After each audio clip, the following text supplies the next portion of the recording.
വരുന്ന ഞാൻ പറഞ്ഞ എന്ത് സ്വയംവരമാണ് നിങ്ങൾ ഉദ്ദേശിക്കുന്നത്? അപ്പൊ അവർ പറഞ്ഞു, ഒരു ഞങ്ങളുടെ രാജ്യത്തില് ഒരു റാണിയുണ്ട്. റാണിയുടെ പേരാണ് ശ്രീരാമ. ശ്രീരാമ റാണിയുടെ കല്യാണം നടത്തുവാനായിട്ട് അപ്പൻ രാജാവ് പറഞ്ഞെന്ന്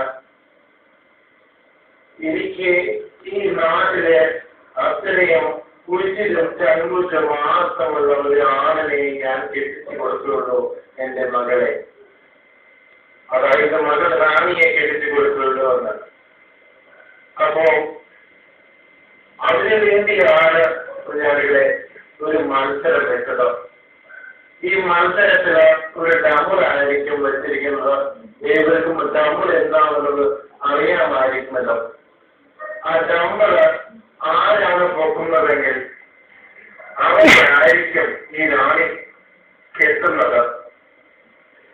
അപ്പോൾ ഇവിടെ പങ്കെടുക്കാൻ എത്തിയിരിക്കുന്നത് നമ്മുടെ സൂപ്പർ സ്റ്റാർ, മലയാള സിനിമയുടെ സൂപ്പർ സ്റ്റാർ